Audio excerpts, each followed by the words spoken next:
Good morning, class. Welcome. Come on in, have a seat. There's plenty of room for everyone. You too, come on in. There's a seat right there just for you, just for you. Yesterday, we looked at ways of finding the y-intercept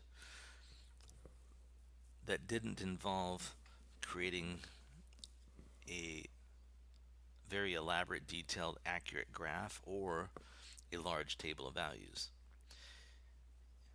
And during the practice set you did, we took it even a step further, even a step further. And we're going to review both of those things today, and we're going to practice. And as we're doing this, I want to remind you of something that maybe you know, maybe you've forgotten. What am I talking about? I'm talking about the standards of mathematical practice.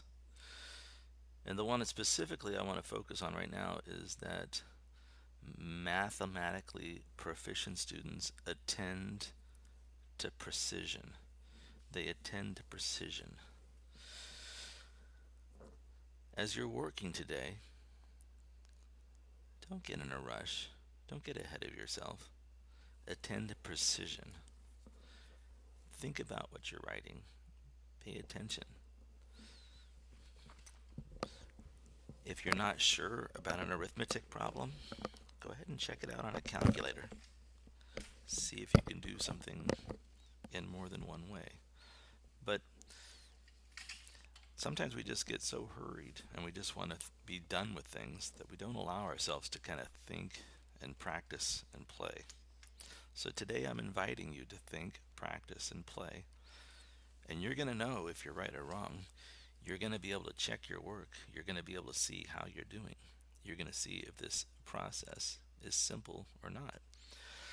So we're going to start with a fairly simple example, and then we're going to ramp it up to one that I think is more complicated. In both cases, though, you're going to see how you can check your work. So let's say that I have this point, and let's say that I have, we'll go with this point. Now right away, you know the slope of the line that goes through those, don't you? You're looking at it and you can see. You can see from this point in the upper left that you're going down 3 units and over 2. You know the slope is equal to negative 3 halves. But I encourage you to think about this. You may not always see such a nice picture. You may not even have a graph. It may be difficult to produce a graph because perhaps the numbers you have are far apart. So one of the things you can do is look at the points as an ordered pair. This point is located at x is 2, y is 4. And this point is located where x is 4 and y is 1. And if I think about the definition of the slope, the change in the y variable divided by the change in the x variable, if I'm practicing and thinking about thinking precisely, I might just come up here and write 4 minus 1. What am I thinking? I'm thinking, well, 4 is this y variable, and 1 is the value of y at this point, right? So I've got two values of y, 4 and 1. And I also might think about the 2 and the minus 4. Again, 2 is the value of x at this point, and 4 is the value of x at this point. You'll notice that as I do this problem, I'm moving from the top left point to the lower right point. It doesn't matter which order you go. You could flip it. You just have to be consistent. So if I look at my numerator, I've got 4 minus 1 is 3, and in the denominator I've got 2 minus 4, which is negative 2. So I can see that that slope is negative 3 halves. And I can write it three ways. I can write it like this, where the denominator is negative. I could write it where the numerator is negative, or I can just put the negative out in front of it. The point is, I know my slope. I can see it, and I can practice finding the slope. This slope is one of my two parameters. It's my slope parameter. And if I want to describe the line that goes through those 2 points, that's one of the two parameters I need. The other parameter I need, the other one, is the y-intercept. And I can literally see it. I can see it, I know where it's at. It's slightly off the graph, but I know where it's at. And maybe you do. But let's look at how we did this yesterday and think, okay, Mr. Roberts is telling me I'm not always going to have easy numbers and I'm not always going to be able to see the graph. So let's think about this. I know that I can write any line on the Cartesian coordinate plane with the exception of one. Some of you talked to me yesterday during the class, exception of one. The one that I can't write is a vertical line. I can't write it in this form. But any other line on a Cartesian coordinate plane, I can write in this form. And I already know one of the two parameters I need to describe this line, right? I know the slope parameter. I know the value of m. And it turns out because I have two different points, I have two different x, y values, two different x, y values that live on this line. And if I want to figure out my y-intercept, I can use either one. It doesn't really matter. If you don't believe me, you can try it with both. You can literally do this 2 times and you can see, yeah, I think he's right. I think it doesn't matter which point I pick, I'm going to get the same y-intercept. So I'm going to use the point in the upper left-hand side. I picked this one. Did I have to? No. It was a choice. I made a choice. I picked the point in the upper left-hand side. Now I can see that I have something. I have a y value through that point, and the y value is 4. I also know my slope parameter. It's 3/2. And also, I have an x value, and the x value from that point is 2. Again, I used 4 and I used 2 from the point that I had. The only thing I don't know right here is I don't know my y-intercept. But that's okay because I can do arithmetic. If I take -3/2 and I multiply by 2, I end up getting the number -3. This equation becomes y equals -3 plus b. And if I add 3 to both sides, on the left-hand side I have 7, and the right-hand side I have b. What's remarkable about that is now I have both of my parameters. I have both the slope parameter and the y-intercept parameter. I know both. So what can I do with that? I'm glad you asked. At this point, because I know both parameters, I can write the equation of this line. The equation of the line that I have is y is equal to -3/2 x plus the number 7. How do I know I'm right? There's a couple ways I know that this is correct. If I take the x, y values from the 2 points I have and I plug them in, it's going to give me the right output. For example, if I put 4 into this equation, it's going to give me 1. And if I put 2 into this equation, it's going to give me an output of 4. Those are literally the 2 points that I was given to start with. Another way that I can check to see that if I'm correct or not is I can use a graph. It's a free tool. It's called Desmos, and I'm using it. I've plotted the points 2, 4, and 4, 1. And I believe that if I take and I type the equation y equals -3/2 x plus 7, I'm going to get a line that goes through both of those points. Y equals -3/2 over for the x and plus 7. There it is. I'm hitting 4, 1. If I give it an input of 4, it gives me an output of 1. And if I give it an input of 2, it gives me an output of 4.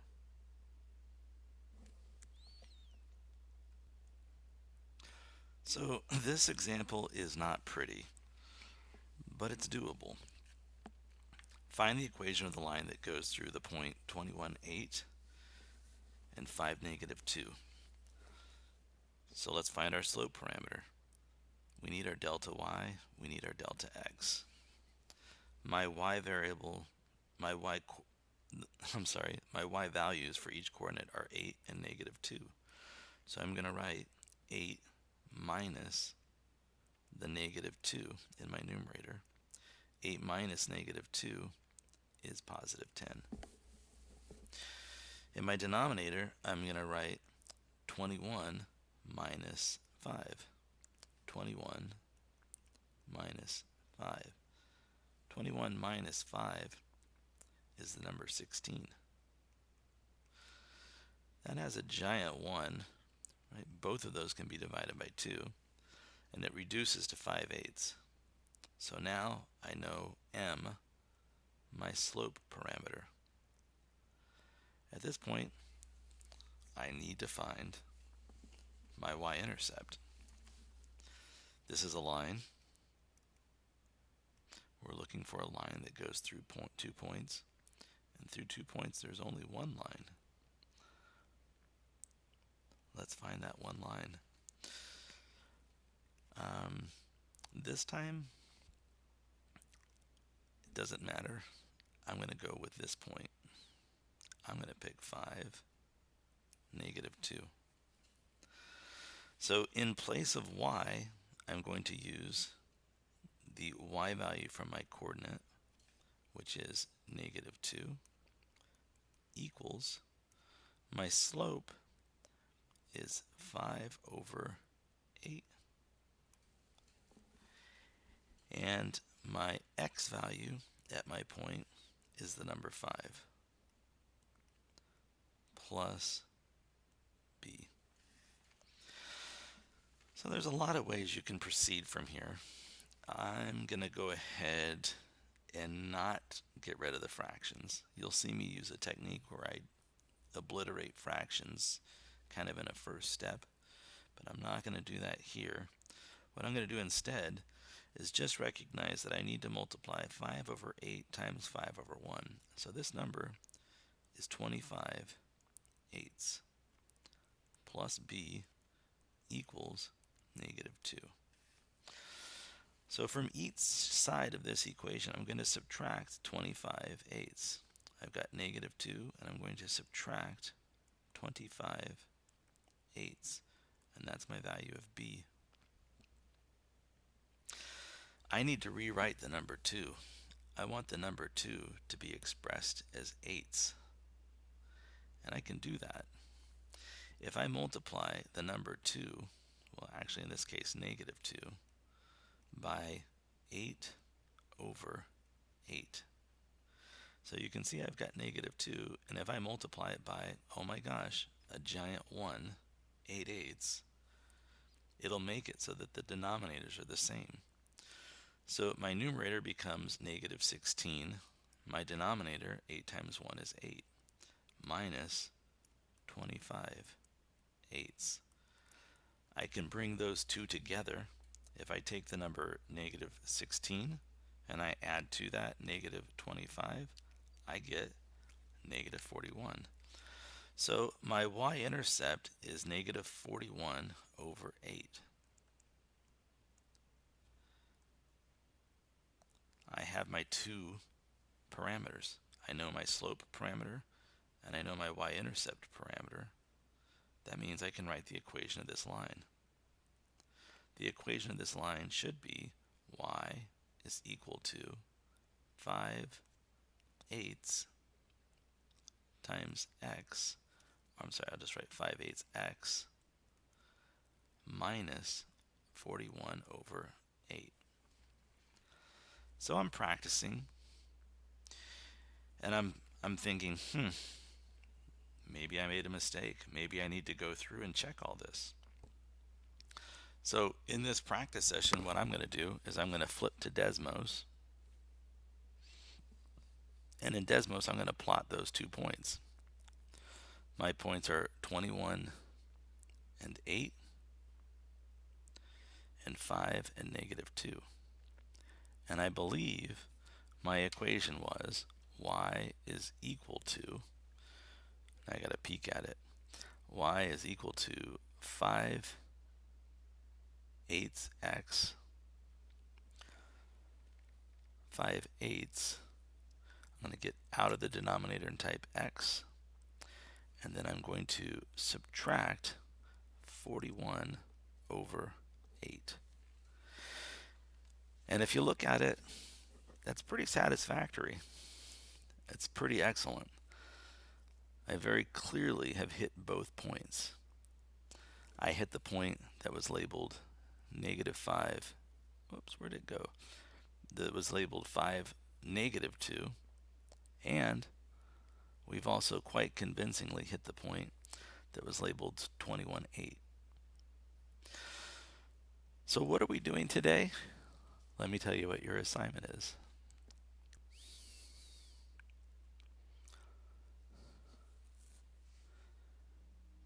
It is inspired by nature.